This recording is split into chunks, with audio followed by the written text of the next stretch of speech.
Hoje, irmãos, ensina sobre 1ª e 2ª Tessalonicenses, e são cartas escritas pelo apóstolo Paulo à cidade de Tessalônica. Acredita-se que 1ª Tessalonicenses seja a carta mais antiga, ou uma das mais antigas, ali junto com Gálatas, né? 1ª e 2ª Tessalonicenses, aproximadamente aí um ano de diferença, um pouco menos talvez, e elas foram escritas no ano 50, 51 aproximadamente. Então, muita coisa que estava escrito em Tessalonicenses, ainda as pessoas daquela época, as igrejas daquela época ainda não tinham recebido por escrito. Os evangelhos ainda não tinham sido escritos, né? Na Bíblia a gente tem uma ordem ali cronológica, primeiro os evangelhos, a vida de Jesus, os ensinos de Jesus, a morte de Jesus, a ressurreição de Jesus. Porém, essas cartas do apóstolo Paulo, 1ª e 2ª Tessalonicenses, foram escritas ainda antes que os evangelhos tivessem sido escritos. Então, são cartas muito antigas, e é claro, né, que os evangelhos existiam algumas anotações com os escritores, como Lucas, por exemplo, Marcos, Mateus, mas oficialmente as cartas escritas aqui, 1ª e 2ª Tessalonicenses, foram antes da escritura dos evangelhos. Tá? Então nós vamos já direto aqui, primeiro para a saudação e ação de graças, né? Então, gratidão pela fé, amor e esperança dos Tessalonicenses, tá? No capítulo 1, versículo ali 2 e 3, gratidão pela fé, amor e esperança. Eu acho que o irmão Antônio já falou dessa tríade que aparece muito na introdução. O apóstolo Paulo usa muito essas palavras, fé, amor e esperança, a não ser que estava meio brabo, né, como aconteceu aos Gálatas, né? Nós estávamos pregando algumas heresias e ele já vai direto no assunto. Tá? Então, é uma característica dele falar sobre fé, amor e esperança, e nós precisamos encontrar isso em nosso coração e na nossa igreja. E aqui o Evangelho chegou em poder. Tudo isso na introdução. O Evangelho chegou em poder no Espírito Santo e em plena convicção. Vamos abrir a palavra aqui? Pega a tua Bíblia, 1ª Tessalonicenses 1, 4 e 5.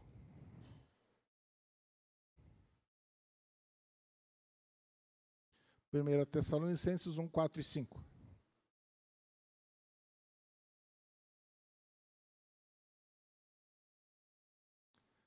Vamos à leitura. Sabemos, veja que Paulo já começa com a palavra sabemos, né? Ou seja, tem uma certeza, ele sabe. Sabemos, irmãos amados por Deus, que ele os escolheu, porque o nosso evangelho não chegou a você somente em palavra, mas também em poder, no Espírito Santo e em plena convicção. E vocês sabem muito bem qual foi o nosso modo de agir entre vocês para o próprio bem de vocês. Então, Paulo havia estado com eles quando ele fundou a igreja dos Tessalonicenses, ele esteve em Tessalônica, mas foi uma passagem muito rápida. Paulo teve que sair corrido da cidade de Tessalônica, porque houve uma perseguição por parte dos judeus. Então, Paulo saiu de lá, mas ele deixou essa igreja plantada. Então, ele está falando, sabemos, irmãos amados, ele está falando do momento que ele explicou, ele ensinou o evangelho para aquela igreja que estava ainda no início. Tá? E ele fala uma coisa interessante, né? E o nosso evangelho não chegou a vocês somente em palavra. E é isso, irmãos, o evangelho não é somente em palavra. Tá? Não é. Está escrito aí na tua Bíblia, né? O evangelho não é somente em palavra, mas também em poder. Então, para nós, o evangelho não é simplesmente algo que a gente fala e a pessoa acredita, depende do estado emocional dela, não. O evangelho, ele é poder de Deus, que transforma o coração do ímpio e faz com que essa pessoa creia no Senhor. E ele fala por quê? Porque o nosso evangelho não chegou a vocês somente em palavra, mas também em poder, ou seja, esse poder que transforma, no Espírito Santo e em plena convicção. Então se engana, irmãos, alguém que imagina que vai abrir a Bíblia e vai ler um texto bíblico e a pessoa vai crer ou não crer. Não, o Evangelho é de poder, ele vem por meio do Espírito Santo, é Deus agindo no coração de uma pessoa. Se você creu no Evangelho, como nós cremos aqui nessa igreja, é porque você foi transformado pelo poder de Deus, houve um milagre na tua vida. O Evangelho de Deus, o fato de nós crermos em Deus, é o milagre do Senhor, é o Espírito Santo agindo em nosso coração, é isso que Paulo está dizendo.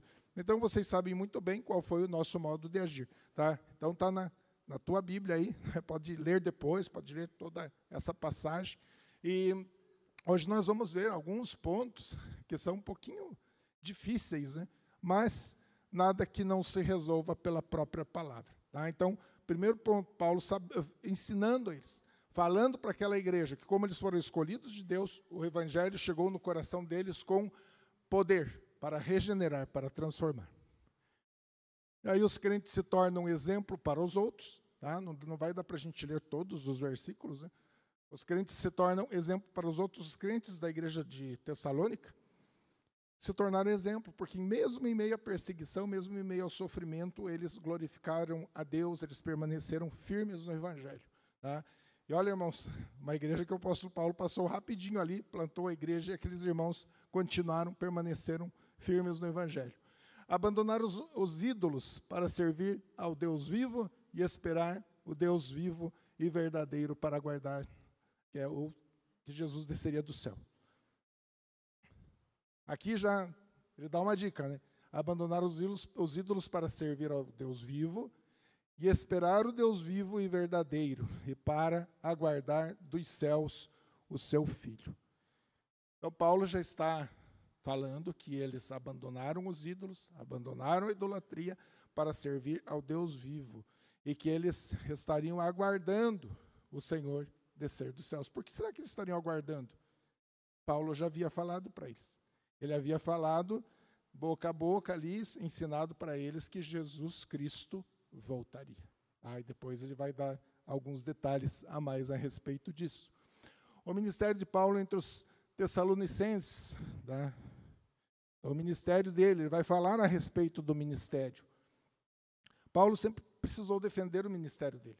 Às vezes ele era acusado de falso apóstolo, ele era acusado de querer o dinheiro das pessoas, então ele sempre estava agindo em defesa. Paulo defende seu ministério, não agiram por engano nem por ganância. Então, ali do versículo 1 ao 6, no capítulo 2, ele vai dizer, nós não agimos por ganância, nós não enganamos vocês. Nós agimos com sinceridade, nós falamos de Cristo, nós falamos com amor com vocês, e é assim que nós devemos agir. Né? É esse o ensinamento que ele está dando. Agora abre ali 1 Tessalonicenses 2,7.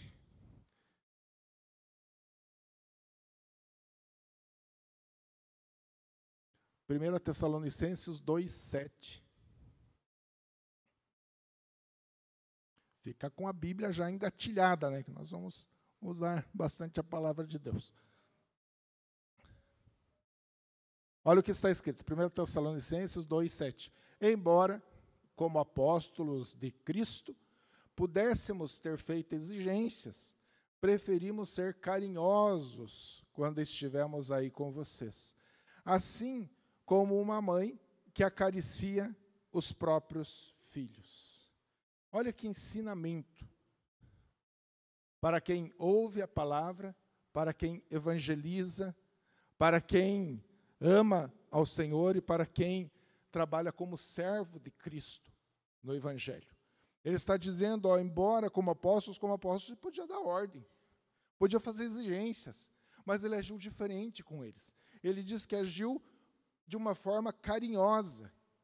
Veja ali, embora como apóstolos de Cristo pudéssemos ter feito exigências, preferimos ser carinhosos quando estivermos aí com vocês. E mais, assim como uma mãe que acaricia os próprios filhos. Então, líderes da igreja, povo da igreja, você que evangeliza, nós precisamos agir dessa forma, com amor, como uma mãe que cuida de uma criança, como uma mãe que aconselha seus filhos, até mesmo quando eles erram. Veja que exemplo maravilhoso que ele dá. Ele escreve para eles, dizendo que ele fez isso. Ele foi muito carinhoso com esse povo. Os tessalonicenses imitam as igrejas da Judéia, sofrendo perseguições. Claro, as perseguições começaram na Judéia, não pelo Império Romano, mas pelos próprios judeus, que eram contra o Evangelho, então eles perseguiam muito a igreja do Senhor. Então, foi perseguido, e agora na cidade de Tessalônica eles sofreram as perseguições e permaneceram fiéis ao Senhor. Preocupação e desejo de rever a igreja. Tá? Aqui o apóstolo Paulo vai expressar como ele queria rever a igreja. Ele esteve lá, fundou a igreja, saiu, tá, para que não fosse assassinado, mas ele tinha esse desejo de voltar. Então, no versículo, no 2:17, Paulo expressa tristeza por estar afastado deles. Tá? Ele vai falar como ele estava triste, como o coração dele estava pesaroso por ele estar longe dessa igreja. Tá? E aí, no versículo 18, ele fala que tenta visitá-los. Veja aí no versículo 18, ele tenta visitá-los, mas quem impediu? É estranho isso, né? Ele foi impedido de visitá-los por Satanás. Aí ele não fala como. Pode ter sido alguma enfermidade ou algum servo de Satanás que perseguiu, não deixou ele passar, enfim, ele está dizendo isso. Mas nós sabemos, irmãos, que o que Deus quer fazer, Ele faz. Onde Deus quer levar você, Ele leva.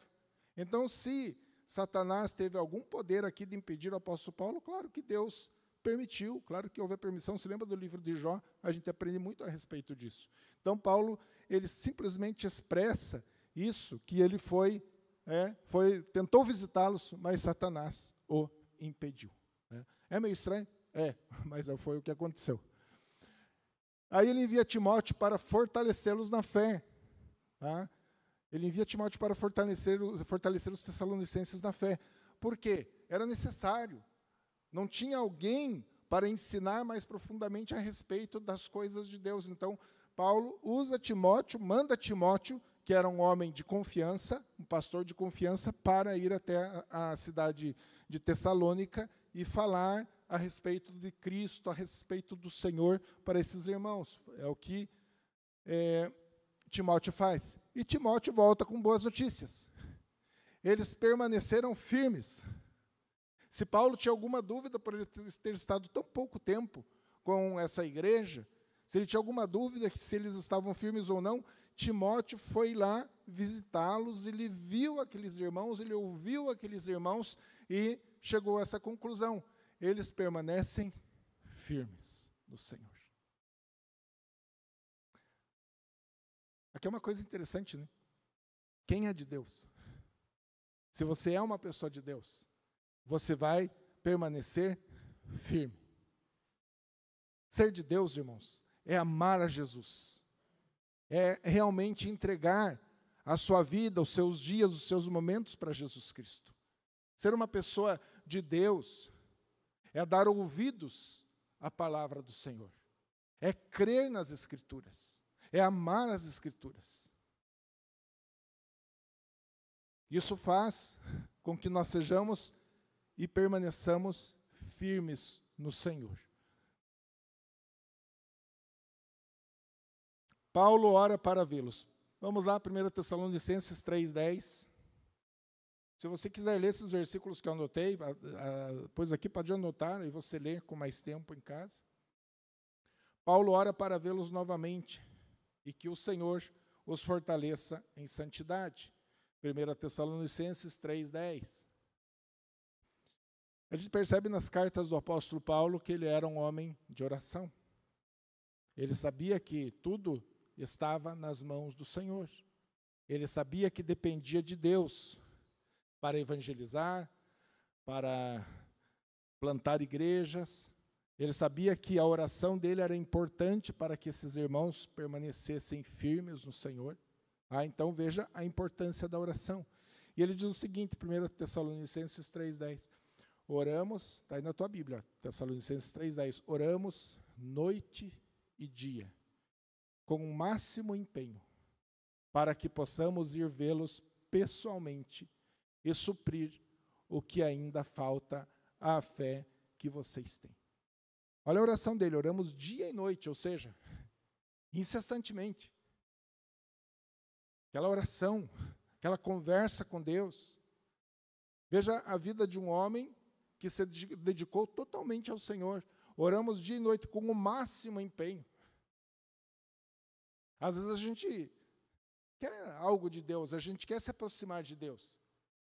Muita gente fala, eu estou meio fraco na fé. Alguns falam meio, né? Alguma pessoa fala, eu estou meio fraco, pode saber que está quase caindo.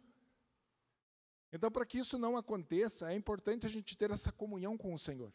Orar a Deus. Irmãos, não vamos nos enganar. Nenhum de nós pode falar, eu oro bastante. Nós oramos um pouco. Nós nos envolvemos com tantas coisas, né? Mas eu acho que é difícil algum de nós falar, nós oramos dia e noite, mas com o máximo de empenho. Isso é aprender a deixar as coisas na mão de Deus. Isso é aprender a deixar a nossa vida, os acontecimentos da nossa vida, nas mãos do Senhor. Então, com o máximo de empenho para que possamos ir vê-los aqui. Ele estava orando porque ele queria ver os irmãos. O apóstolo Paulo não era um homem frio. Ele não era um homem sem amor, sem sentimento, não. Ele amava aquela igreja, então ele queria ir vê-los novamente. Então ele estava orando para que isso acontecesse. E aí ele queria suprir ainda o que faltava na fé. Claro, era uma igreja nova, então eles precisavam aprender mais. Mais a respeito do Senhor, mais a respeito de Deus. E nós precisamos disso. Nós não estamos prontos. Até a vinda do Senhor Jesus, nós não estaremos prontos. Nós precisamos cada dia orar, buscar o Senhor, nos fortalecer na fé e no conhecimento. Aí ele vem com as exortações à santidade e amor fraternal. Se engana, irmãos. Se engana e muito. E às vezes as pessoas falam para a gente isso. Vocês são cristãos reformados, então vocês acreditam que são salvos e está acabado. E realmente nós acreditamos que nós somos salvos e pronto. Nós não acreditamos que nós somos salvos hoje e amanhã nós vamos perder a salvação. A não ser que nós não fomos transformados por Deus. Mas isso, irmãos, presta bem atenção nisso. Isso não impede que nós nos santifiquemos. Por isso, em todas as cartas, o apóstolo Paulo ele vai cobrar a santidade do povo de Deus. Veja que ele falou a respeito da escolha, da eleição, mas aqui ele vai falar a respeito da santidade. Porque nós somos cristãos, embaixadores de Cristo, e nós precisamos ter uma vida de acordo com as Escrituras, de acordo com o querer do nosso Jesus. Ele é o nosso Salvador, Ele é o nosso Senhor. Então nós precisamos viver em santidade e amor. Vamos lá, exortação à santidade, especialmente na pureza sexual. Isso aqui sempre foi um problema. A gente vê tantos escândalos. E isso é o que sai na mídia, pessoas famosas, cristãos famosos. Mas quanta coisa a gente não sabe. Quantas coisas nós nem ficamos sabendo. Então, o apóstolo Paulo ele exorta a santidade, especialmente a pureza sexual. Aqui vamos lá. Aqui eu deixei o versículo já escrito ali. Pois Deus não nos chamou para a impureza, e sim para a santificação. O que é a santificação? É nos separarmos para Deus. Santificação é nós vivermos para Deus e não para a nossa carne. Mas é difícil. Sim, por isso que há tanta exortação. É por isso que o apóstolo Paulo está exortando aquela igreja. Não pense que só na nossa época que isso é difícil, sempre foi. O homem sempre sofreu tentações. A família sempre sofreu ataques. Então o apóstolo Paulo, ele trata essa igreja com amor e os exorta a viver em santidade, separados. Teve um dia que eu ouvi uma pessoa dizendo, o Brasil precisa de uma perseguição contra a igreja, porque daí todo mundo vai se despertar, aí os crentes vão correr para a igreja, vão orar, irmãos. Quem é que vai perseguir a igreja do jeito que ela está? Uma igreja que não confronta o mundo? Uma igreja que vive igual ao mundo? Ninguém vai perseguir. Sofre perseguição a igreja que se dedica a Deus, que se separa para Deus, que se santifica para o Senhor. Nós não queremos sofrer perseguição. Nós não queremos, ninguém quer sofrer perseguição. Mas nós queremos ter a vida com Deus. E se isso causar, a perseguição vai ser uma consequência natural. Jesus falou, por causa do meu nome vocês vão ser odiados. Onde nós falamos que somos de Cristo, nós não somos amados por causa disso. Nós podemos até ser desprezados, humilhados e odiados. Mas isso para nós não importa. Nós não precisamos ser amados pelo mundo. Nós somos amados por Deus, que nos chamou para a salvação. Encorajamento a crescer no amor fraternal. Aí nos versículos 9 ao 10, ele exorta os irmãos, amem uns aos outros, cuidem uns dos outros, se importem uns com os outros. Então Paulo dá essa exortação à igreja. Vivam em amor, em santidade e vivam uns para os outros também. Viver de forma tranquila. Tranquila. Trabalhar com as próprias mãos e ter bom testemunho. Depois nós vamos ver, tinha alguns irmãos daquela igreja, e eles estavam esperando a vinda de Cristo, ou achavam que Jesus já havia voltado e pararam de trabalhar. Para que trabalhar, né? Porque agora Jesus já vai voltar, ou Jesus já veio. Mas eles gostavam de estar no meio da igreja, comendo junto, usufruindo da igreja, mas eles não queriam trabalhar. Então depois nós vamos ver a respeito disso. Paulo aqui já exorta eles a trabalhar com as próprias mãos, a comer com as próprias mãos. Esperança da volta de Cristo. Você espera Cristo voltar? Ou a vida aqui está boa? Tem gente que não está preocupado com a vinda de Jesus, falando, não, aqui está tudo bem, está tranquilo. E às vezes, irmãos, vem umas guerras e umas lutas na nossa vida, e nós dizemos, esse mundo é mau, esse mundo é terrível. Por quê? Porque nós, na realidade, não somos daqui. Nós estamos de passagem.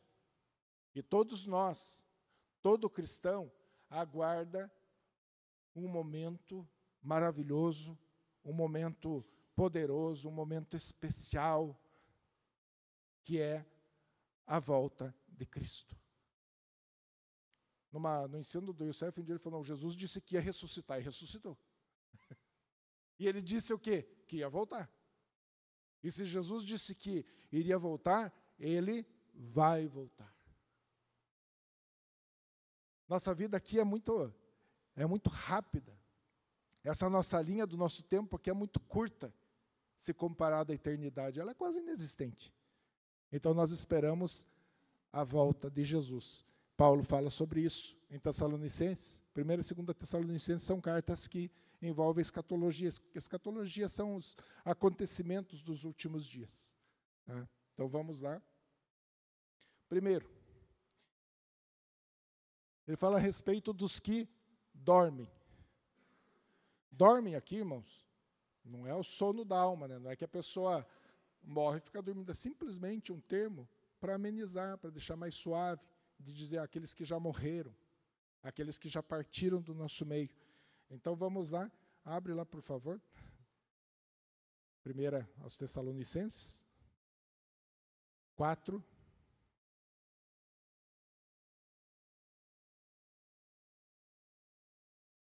(13) e 14. 1 Tessalonicenses 4, 13 e 14. Vamos ver o que está escrito.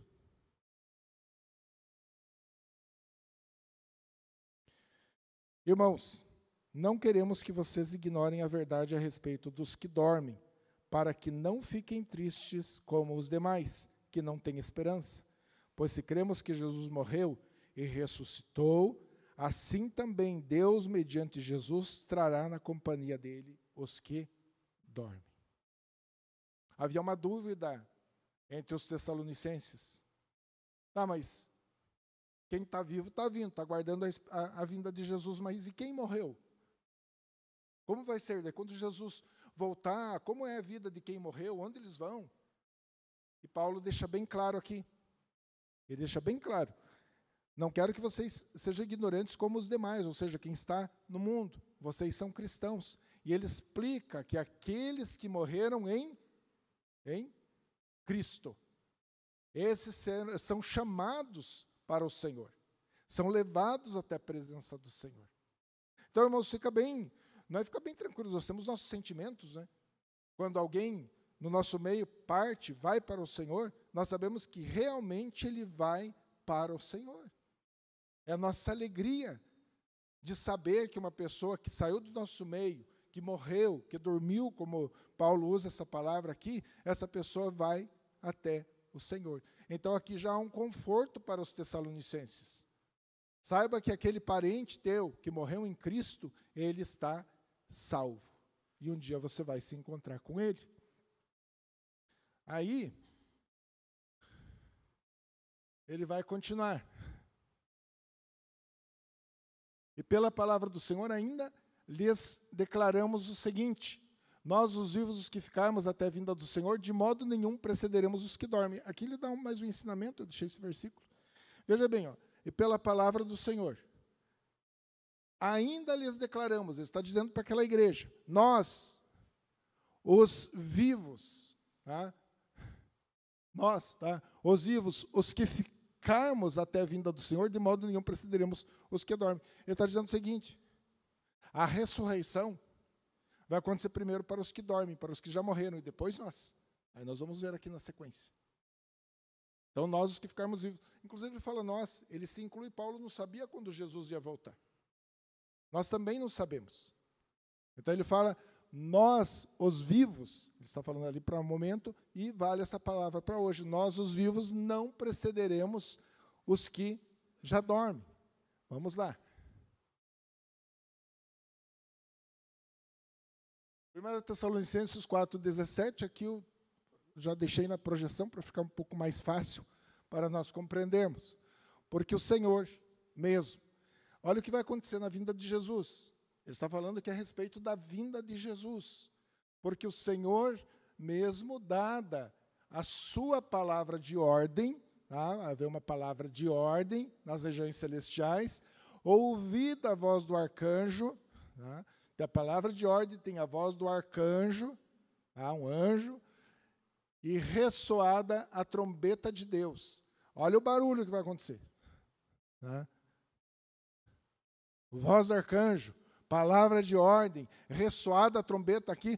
Paulo faz um paralelo com os comandos de exército na época, que antes da guerra tocava trombeta. Então aqui é um acontecimento tão importante que é o toque dessa trombeta. A palavra de ordem, a voz do arcanjo. Aí o que vai acontecer? Descerá dos céus e os mortos em Cristo ressuscitarão primeiro. Então ele fala aqui o que ele já falou nos versículos anteriores. Aqueles que morreram em Cristo ressuscitarão primeiro. Imagine Jesus descendo, tá? A palavra de ordem, ao som da trombeta, a voz do arcanjo, Jesus descendo para buscar a igreja. Qual é o primeiro acontecimento aqui? Os que morreram vão com o Senhor. Então, aqueles que morreram, veja aqui, ele descerá dos céus, ou seja, o Senhor, e os mortos em Cristo ressuscitarão primeiro. Privilégio para os que morreram, mas isso é muito rápido, né? Aí depois nós, vamos supor que Jesus Cristo estivesse voltando nesse momento para buscar a igreja dele. Primeiro os mortos subiriam com ele, depois quem? Nós. Eu e você. Irmãos, acho que não vai dar certo, não vai acontecer isso, né? Mas imagine se dependesse de nós correr até Cristo, né? Acho que ia ser uma disputa, né? Eu vou chegar primeiro, né? Mas ele que vai nos levar até ele. Vai ser um momento, mas, irmãos, não tem filme, não tem desenho, nada que possa descrever um momento desse, ou ilustrar um momento desse. A única coisa que nós podemos dizer é que vai ser algo sobrenatural, algo maravilhoso para a igreja. Olha o que está escrito. Depois nós, os vivos que ficarmos, seremos arrebatados. O que é arrebatar? Sabe o que é arrebatar? Raptar. Pegar. Levar. Mas eu nem morri, sim. Nem todos morreremos. Mas sim seremos transformados. Nós já vamos ver isso. Tá? E aí nós seremos arrebatados entre as nuvens. Pensa bem, você está sentado aí Jesus vem, aí você é arrebatado entre as nuvens. Irmãos, quem tem medo de altura, né? Meu Deus, é melhor eu ficar aqui. Não, calma aí, Jesus. Acabou o medo também, né? Acaba o medo, acaba tudo. Vamos com Jesus. Não vai existir o medo. Para o encontro com o Senhor nos ares. Então, veja bem o que está acontecendo aqui. Um evento, irmãos. Um evento. Os mortos ressuscitarão primeiro e daí nós, os vivos, seremos arrebatados juntamente com Ele. Ah, mas isso é... eu não acredito. Bom, é o que está escrito na Bíblia, né? Isso vai acontecer. Não tem como não acontecer esse momento. Tá? Entre as nuvens com o Senhor nos ares, e assim estaremos para sempre com o Senhor. Para sempre. Na realidade, irmãos, nós já estamos salvos. A garantia da nossa salvação é o próprio Cristo. É o Espírito Santo que testifica isso em nosso coração. E agora aqui nós já não estaremos mais com esse corpo, nós vamos ver isso. Nós estaremos agora com o corpo glorificado. Segundo a própria Bíblia, a carne e o sangue não podem herdar o reino dos céus. Então, nós seremos transformados. Vamos ver um paralelo dessa passagem aqui. 1 Coríntios 15, 52, 53, está escrito ali. Paralelo. O próprio apóstolo Paulo, que escreveu o Tessalonicenses, ele escreve 1 Coríntios. Aliás, eu aconselho você a ler o capítulo 15 de 1 Coríntios, fala muito a respeito dessa transformação. Então, algumas coisas são semelhantes. E ressoada a trombeta de Deus. Olha lá. Ao ressoar da última trombeta. Eu não sei se nós vamos ouvir. Eu imagino que sim. Essa trombeta. É um sinal. É um aviso. É agora. Tá? Então, Paulo ele fala em 1 Coríntios capítulo 15, ali no 52, 53, ao ressoar a última trombeta, que ressoada a trombeta de Deus. É a mesma coisa. A última trombeta. Tá?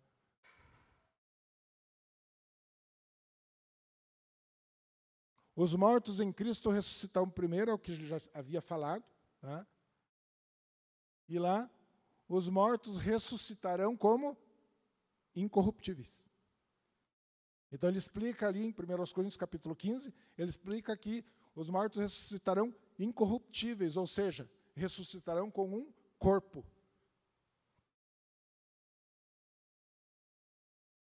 Esse momento, eu falo, é um momento ímpar, né? Um momento especial.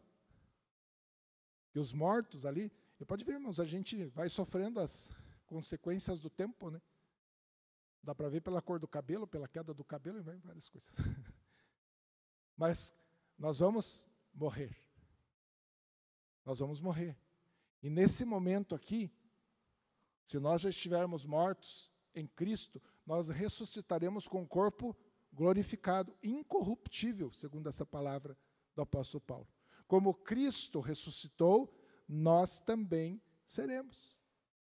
Como Cristo ressuscitou? Você lembra que ele falou para o Tomé? O que ele falou para o Tomé? O que ele falou? Toca aqui, Tomé. Tenho carne, tenho osso. Jesus ressuscitou com corpo. Agora, um corpo indestrutível, um corpo glorificado. E é assim que nós ressuscitaremos. Tá? E aí ele fala uma coisa interessante ali. Deixa eu ver se está aqui. Opa, passei errado. E nós seremos transformados. Veja, ele fala dos mortos, ressuscitarão primeiro, e nós seremos transformados. De que forma? Num abrir e fechar de olhos, nós seremos transformados. Então, esse corpo, sujeito à morte, vai ser transformado. Nós receberemos um corpo glorificado. Então, quem estiver vivo na presença de Jesus, não vai sofrer a morte. Ele vai ter o corpo transformado. De repente surge uma curiosidade. Mas como é que eu vou ser? Eu vou ser igual aqui, irmãos? Calma. Está falando que você vai ter um corpo glorificado. Não mais sujeito a envelhecimento, a doenças, não, porque Jesus Cristo, ele cumpre a promessa dele, ele volta, ele vem buscar a sua igreja. Tá? Corpo. Ali ele explica, porque é necessário que este corpo corruptível, o que é o corpo corruptível? É um corpo que se deteriora. Por mais que nós possamos amar uma pessoa, um parente, mas depois da morte nós não queremos estar do lado dessa pessoa. 3 dias depois nós não queremos mais. É um corpo corruptível. E com isso, irmãos, nós precisamos pensar em Deus, no Senhor, na salvação. Nós somos frágeis, mas o nosso Deus é poderoso. E a promessa é que nós teremos um corpo incorruptível, nós seremos transformados, porque é necessário que este corpo corruptível se vista de incorruptibilidade. É necessário que o nosso corpo, que é um corpo que pode se deteriorar, ele se revista de incorruptibilidade, ou seja, ele seja glorificado. Ele não vai mais estar sujeito ao pecado e, portanto, não mais sujeito à morte. E que o corpo mortal se revista de imortalidade. Que maravilha. E aí tem gente que está indo na igreja porque quer um carro novo, porque quer isso, quer aquilo, quer não sei o que, irmãos. Isso aqui nos basta, né? Claro que Deus pode dar o que Ele quiser, Ele dá tudo o que nós precisamos. Mas é o que nós esperamos. É o momento, é a vinda do Senhor. E eu digo para vocês, isso vai ser secreto? Não. A Bíblia não fala de arrebatamento secreto. A Bíblia fala da vinda do Senhor Jesus em glória, e Ele ressuscita os mortos, Ele nos dá um corpo glorificado, tá? E aí já vem o juízo final. Se você tiver tempo, dá uma lida em Mateus 24. Você vai ver um evento ali, Jesus Cristo descendo, Ele dá ordem aos anjos, os anjos vão pelos 4 cantos da terra e juntam, eles pegam os escolhidos, já trazem diante de Jesus, e logo depois disso os céus são abalados. As estrelas caem, tudo escurece, porque acaba tudo. E Jesus vai fazer novos céus e nova terra, conforme Apocalipse 21. Mas outro dia alguém vai falar sobre Apocalipse. Não é muito simples, né? E ao mesmo tempo é. E nós, irmãos, temos uma forma de estudar a Bíblia. Sempre que você tiver uma passagem que não é tão clara assim, vai para outras passagens mais claras, para você compreender. Aí você vai entender melhor. Tá? Então é isso, basicamente assim, nós aguardamos a vinda de Cristo, essa vinda vai acontecer, é o que Paulo está falando aos Tessalonicenses. Ele não deixa dúvida, Jesus vai voltar. Ele vem para dar para vocês uma vida eterna e com corpo. Às vezes a gente vê uns desenhinhos assim, né? Umas nuvenzinhas e uma alma tocando uma harpa, como se aquilo ali fosse... Não, irmãos, a salvação é muito mais do que isso. A salvação é viver eternamente com Jesus Cristo. E a esperança da volta de Cristo aqui, consolo mútuo com essa esperança, é uma forma de nós sermos consolados, confortados. Aqueles que morreram em Cristo estão com Jesus e nós os veremos futuramente. O dia do Senhor virá como ladrão à noite. Aqui não significa algo secreto. Ele simplesmente está falando que Jesus vem como ladrão à noite, então é para a gente se preparar, se santificar, estar sempre esperando a vinda de Jesus. Nunca pensar, não, Jesus não veio até agora, ele não vai voltar, irmãos, nós vivemos para a glória de Deus. Então, quando ele fala que Jesus virá como ladrão à noite, é porque ninguém sabe o dia e a hora. Nós não sabemos. Qualquer pessoa que pegar uma planilha lá e vai calcular a vinda de Jesus, falar, está aqui. Não, não é assim. Ninguém sabe. Ninguém sabe. Os filhos da luz devem estar vigilantes e sóbrios. É isso que ele está falando a respeito de Jesus vem como ladrão. Nós sempre precisamos estar vigilantes e bem com o Senhor. Aqui, 1 Tessalonicenses 5, 5 e 7, porque vocês todos são filhos da luz e filhos do dia. Nós não somos da noite. Aqui ele dá uma orientação que nós não somos da noite, nós não somos do pecado, nós não somos da imundícia, não. Nós somos filhos de Deus e precisamos andar na luz. A esperança na volta de Cristo, tudo bem, foi. Instruções finais e bênçãos. Aqui ele já vai terminando a primeira carta aos Tessalonicenses. Tá? Então ele dá algumas orientações, 5, 12 e 13. Respeitar os líderes espirituais. Tá? Ele dá essa orientação para que a igreja respeite as pessoas ali que lideram essas almas, que eles tenham cuidado com os líderes, né? Que eles honrem os seus líderes. Viver em paz, a demonstrar os insubmissos e ajudar os fracos. Então, vivermos em paz. É interessante, não está escrito para viver em discussão, em briga, em encrenca, para nós vivermos em paz. Desde o nosso lar, os nossos amigos, nosso trabalho, que nós possamos viver em paz e a demonstrar, ou seja, aconselhar os insubmissos. Se tem alguém desobediente na igreja, chame essa pessoa. Falou, irmão, você não está de acordo com a Bíblia. O que você está falando não está de acordo com a palavra de Deus. Então isso é demonstrar. É sempre buscar o bem e alegrar-se e orar sem cessar. Dar graça e dar graças. Né? Aqui eu só coloquei uma parte do versículo. Sempre, né? Então aqui, sempre buscar o bem. O que é buscar o bem? Buscar o bem é não fazer aquilo que é errado, não fazer aquilo que é mal. Buscar o que é dos outros, né? Ensinar os outros, ajudar os outros, isso é fazer o bem. Tá? Orar sem cessar. Claro que orar sem cessar aqui, né, irmãos? Tem gente que confunde. Orar sem cessar é sempre a nossa mente esteja em Cristo. A gente orando, às vezes, lá em silêncio, do coração. Às vezes alguma pessoa pede um conselho para você, você está lá, Espírito Santo, me ajuda. Eu não sei o que dizer. Eu não sei o que fazer. Me ajuda. Então, você orar sem cessar é isso. Não apaguem o espírito. Irmãos, isso aqui também é muito confundido. A gente pensa que não apagar o espírito é o culto virar uma baderna, uma bagunça, não. Não apagar o espírito é o quê? É você ouvir a voz do Espírito Santo. É você viver para Deus, viver em santidade. É você cultuar a Deus conforme as Escrituras. É você não parar a pregação bíblica. Talvez isso seja o principal, né? Não apagar o espírito. Quem inspirou a palavra de Deus foi o Espírito Santo.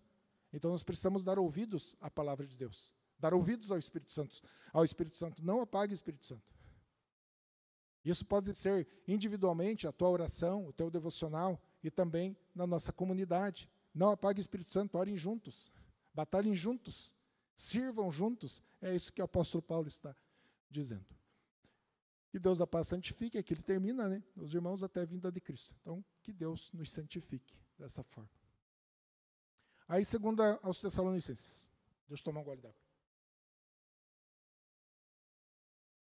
E vocês têm que deixar, né, irmãos? Se não deixar eu tomar água, aí vocês não estão fazendo bem.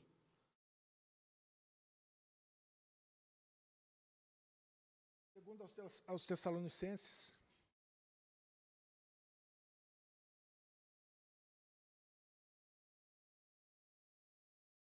Pode deixar a tua Bíblia aberta. Saudação e ação de graças Primeiro ponto. Sempre vai ser assim uma carta, quando você escreve para alguém, você saúda aquelas pessoas, né? Paulo, Silvano e Timóteo saúdam a igreja de Tessalônica. Ação de graças pela fé e amor crescentes, né? No 2 Tessalonicenses 1:3. Paulo, ele agradece a Deus pela fé dos tessalonicenses que está crescendo, e o amor deles também está crescendo. Veja que, como nós não somos perfeitos, como Deus é perfeito, nós estamos sujeitos à mudança. E nós precisamos mudar para melhor. Ele vê aqui na igreja de Tessalônica um crescimento na fé e no amor também. É o que Deus quer de nós. Nós não chegamos no ponto máximo, claro, né? Você sabe disso, eu sei disso, então precisamos buscar esse crescimento. Abre lá em 2 Tessalonicenses 1:4, por favor.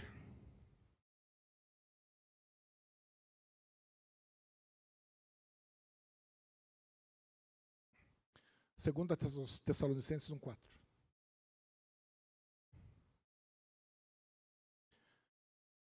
Está escrito: é por isso que nós mesmos nos orgulhamos de vocês nas igrejas de Deus, por causa da perseverança e da fé que vocês demonstram em todas as perseguições e tribulações que estão suportando. Paulo está sendo sincero com essa igreja. Ele está elogiando, ele está até orgulhoso disso, né? Nos orgulhamos de vocês estão lutando, estão batalhando, estão crescendo. Nós percebemos uma igreja firme, tá? Em todas as perseguições e tribulações que estão suportando. Irmãos, você está suportando alguma luta, alguma guerra? Olha a vontade de Deus, fica firme na fé, persevera, tá? Demonstra a tua fé. Lute mesmo. É assim que nós crescemos.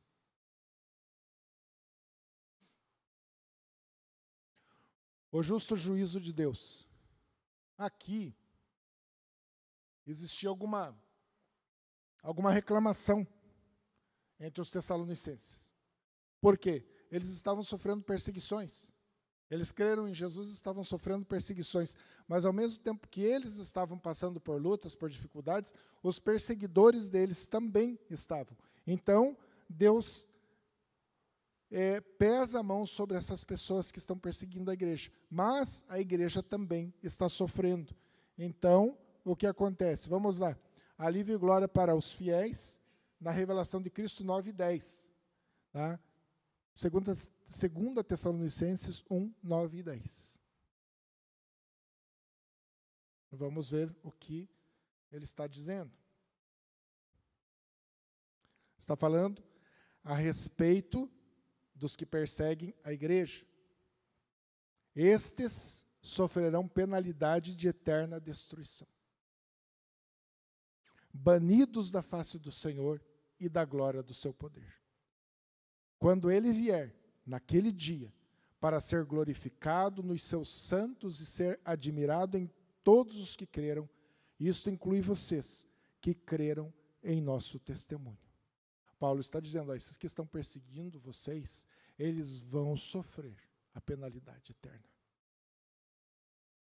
Deus está dizendo aqui, eu sou justo. Não são vocês que vão se vingar, Deus vai se vingar. Então esses sofrerão penalidade de eterna destruição. Isso significa morte eterna, juízo eterno, sofrimento eterno, e serão banidos da face do Senhor.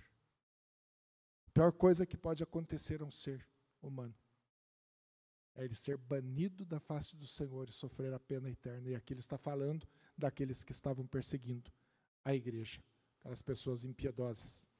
E aí ele fala da oração, ele faz a oração para que sejam dignos do chamado, da vocação, que glorifiquem Cristo. O que é ser digno da vocação, digno do chamado? É viver para Cristo. Ele faz essa oração de fortalecimento. Vamos em frente. Correção sobre a volta de Cristo. Vocês viram que na primeira carta ele fala da volta de Cristo, certo? E aí houve uma certa confusão. E o ser humano gosta de fazer confusão. O ser humano gosta de inventar coisas, né? E aí o que Paulo faz na segunda carta aos Tessalonicenses, que é um dos objetivos, inclusive, da segunda carta, é corrigir isso. Tá? Então, o que ele fala? Vamos lá no 2 Tessalonicenses 1, versículo 1 e 2.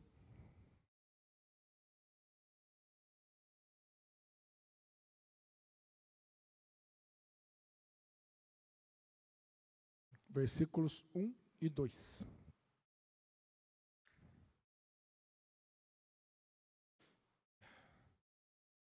Segundo aos Tessalonicenses, 1 e 2. Quer dizer, 2. Eu errei aqui, é 2. 1 e 2. Então, segundo aos Tessalonicenses, 2, 1 e 2. Irmãos, no que diz respeito à vinda de nosso Senhor Jesus Cristo e à nossa reunião com Ele, pedimos que vocês não se deixem demover ou enganar facilmente de seu modo de pensar, nem fiquem perturbados, quer por espírito, quer por palavra, quer por carta, como se procedesse de nós, dando a entender que o dia do Senhor já chegou. Olha o que estava acontecendo. Alguém estava espalhando, os falsos mestres estavam dizendo, não, o dia do Senhor já chegou, já foi, já aconteceu. Eu confesso para vocês, já vi, na nossa época, a gente pregando isso, não, Jesus já veio. Já aconteceu o arrebatamento, já aconteceu a vinda de Jesus. Então, nessa época, eles estavam falando isso. Por palavras, ele fala até por carta, supostamente escrita por eles. Acontecia muito isso. Alguém escrevia uma carta, foi o apóstolo Paulo que escreveu. Então, alguém espalhou que Jesus já havia voltado. Ele fala, não mude o jeito de vocês pensar. Não deixem ser levados por essas palavras. Eu já ensinei vocês, eu já falei como é que vai ser. Então aqui ele corrige esse falso ensinamento.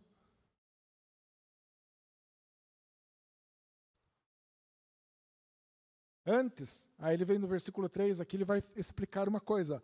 Antes virá a apostasia e o homem da iniquidade será revelado.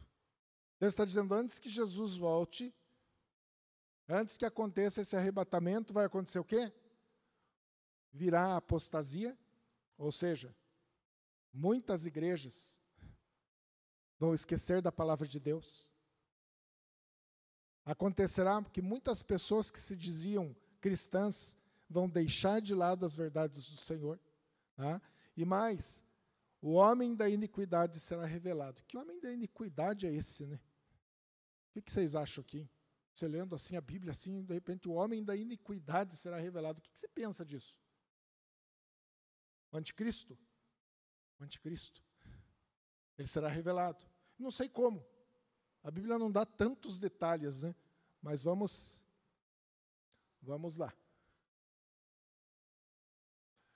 Ninguém, olha, 2 Tessalonicenses 2, 1 ao 2, está em cima, depois 2 Tessalonicenses 2, 3 e 4. Ninguém de modo nenhum os engane, porque isso não acontecerá sem que primeiro venha a apostasia e seja revelado o homem da iniquidade, o filho da perdição, o qual se opõe e se levanta contra tudo o que se chama Deus, ou é objeto de culto, a ponto de assentar-se no santuário de Deus, apresentando-se como se fosse o próprio Deus. Veja o que vai acontecer. Que um homem mau, terrível, o filho da perdição, ele vai dizer ser o próprio Deus, e ele vai perseguir a igreja do Senhor. Tá? Aí você pode falar, mas isso já não aconteceu? Tá? Isso já não aconteceu? Gente, outro dia o pastor estava explicando sobre Daniel. Você lembra do Etíoco Epifânio? Tá? Um homem terrível que no século II a.C., ali, por volta do ano 160 a.C., esse homem era do Império Seleucida, né? Aí, se o professor estiver errado, o pastor diz, para. No Império Seleucida. E esse homem foi muito terrível. Ele perseguiu a igreja, perseguiu os judeus, e ele não queria que houvesse culto. Ele mandou queimar os escritos antigos. Se uma mulher circuncidasse o seu filho, essa mulher, ela era morta. E o filho também era morto. Houve uma perseguição terrível por esse homem. Então, os judeus já imaginavam que esse era realmente o abominável da desolação descrito no livro de Daniel. E realmente, esse homem foi terrível. Aí Jesus também fala das profecias e fala num dia terrível que iria acontecer, pois anos 70, depois de Cristo, foi destruída ali Jerusalém, o templo foi destruído, foi saqueado, foi incendiado.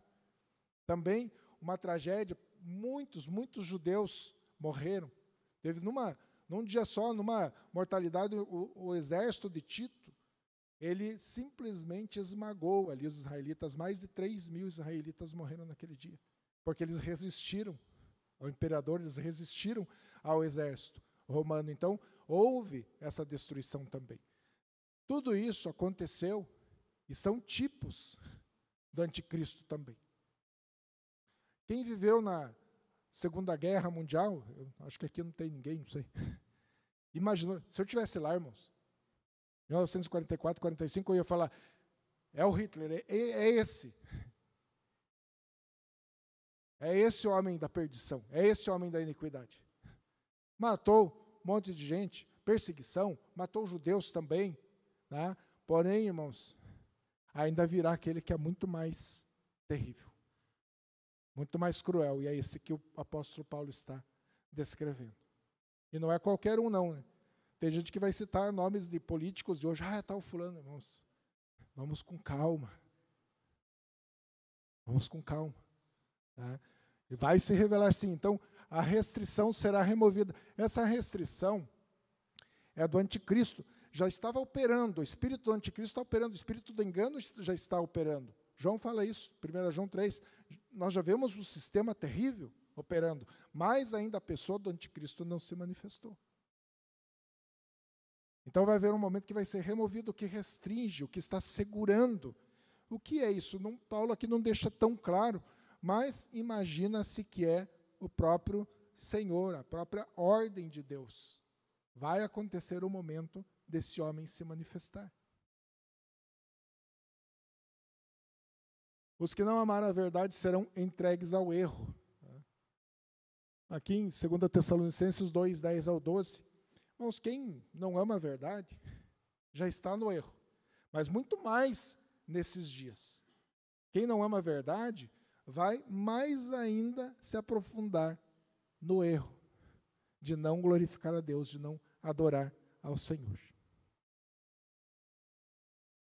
Exortação à firmeza na fé, 2 Tessalonicenses 2, 13 ao 17. Sabe, irmãos, mais importante do que tudo isso da gente conhecer, da gente saber que Jesus vai voltar, mais importante do que isso é saber que nós somos o povo de Deus.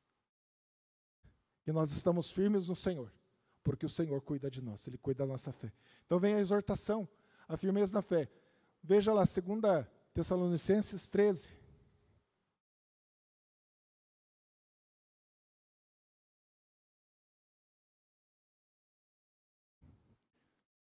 Segunda Tessalonicenses. Ali, claro, estou falando do capítulo 2, né?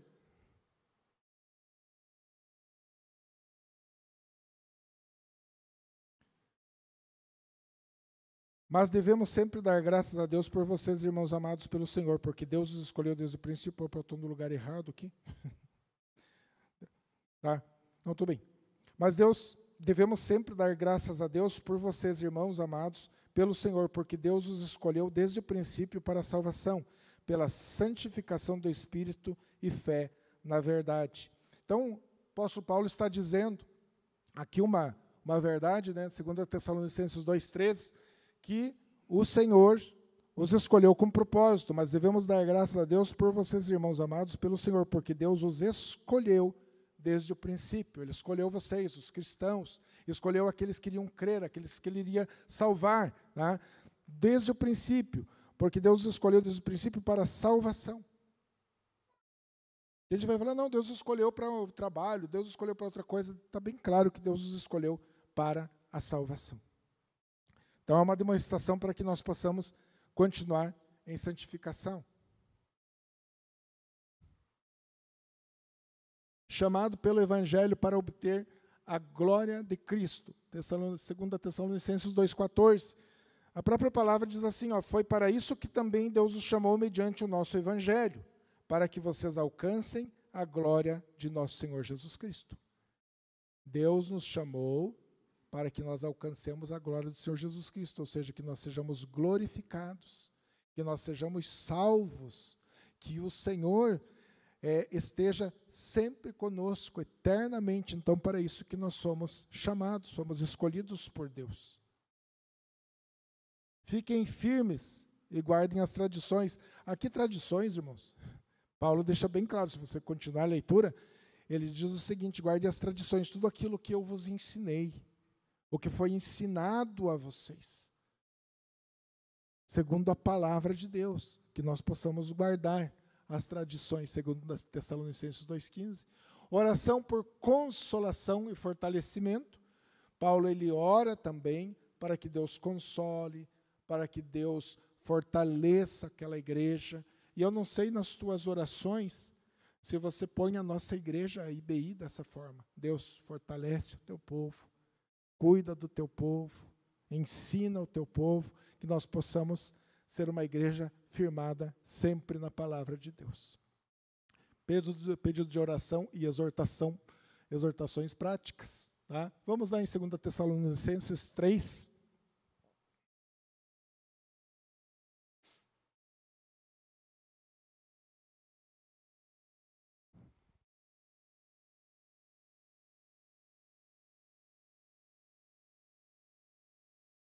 Segundo Tessalonicenses 3:1.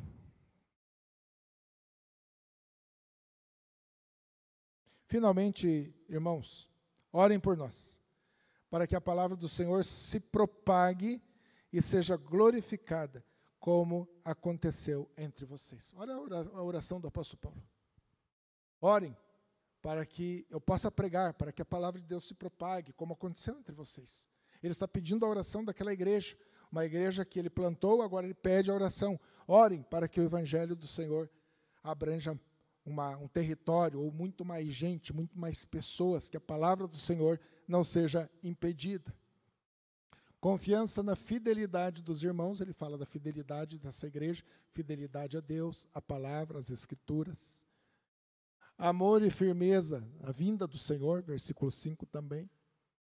Exortação contra a ociosidade. Aqui, irmãos, vê uma parte que Paulo dá uma chacoalhada na igreja, né? Abre lá para você ver, vamos nessa palavra.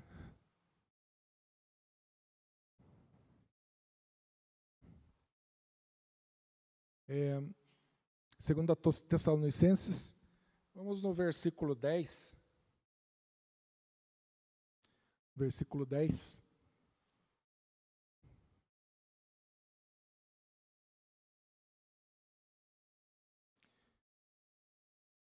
Olha o que ele diz: porque quando ainda estávamos com vocês, ordenamos isso.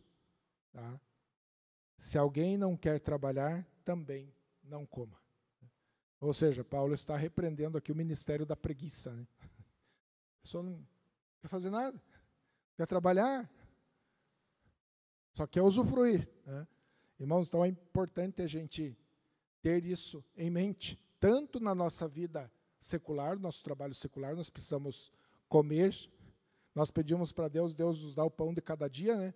E aí Deus, estou fortalecendo você, vai trabalhar. E na igreja também, nós não podemos só usufruir, é bom, né? É muito bom a gente chegar na igreja, está tudo pronto, está tudo certo, mas existe um chamado também para que a gente possa trabalhar na igreja, que a gente possa ajudar. Procure as lideranças, eu quero servir de alguma forma, eu quero fazer algo. Você pode procurar, você tem essa liberdade. Paulo dá exemplo de trabalho e ordem, tudo bem.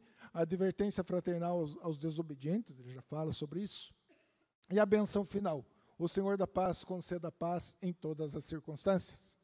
Então, por mais que nós estejamos ainda com esse corpo corruptível, sujeito ao pecado, ainda nós podemos ter a paz em todas as circunstâncias, em momentos difíceis, momentos de luta, momentos de guerra, nós temos a paz do Senhor Jesus Cristo. Aí ele dá uma saudação pessoal, ele mesmo fala, eu assinei essa carta, a assinatura do apóstolo Paulo, ele mesmo dizendo que escreveu, e que a graça do Senhor Jesus Cristo esteja com todos, na saudação final. E aí nós encerramos 1ª e 2ª Tessalonicenses, e é um estudo panorâmico, é claro, então a gente viu essas estruturas, mas nós podemos nos aprofundar um pouco, individualmente. Então, leia. Hoje, só nessa tarde, você consegue bem tranquilo, lendo bem devagar, você consegue ler essas 2 cartas. Ou você consegue ler um capítulo, estudar, se aprofundar, se encher de dúvidas, né, para depois perguntar para a igreja, para a liderança. E mais, irmãos, sabendo que Jesus Cristo irá voltar, nós somos exortados a viver em santidade, a viver como realmente pessoas que amam a Jesus. Seja uma pessoa que ora, que intercede pela tua igreja, pela liderança. Se algum dia você vê alguma coisa errada na igreja, ou que você julga errado, primeiro ore. Fale com Deus. Depois, procure a liderança. Peça esclarecimento, peça o ensinamento. Mas, irmão, viva em paz. Esposa, viva em paz com teu marido, né? Agora estamos na série de família. Marido, viva em paz com a sua esposa, viva em paz com os filhos de vocês. É assim que é a igreja do Senhor.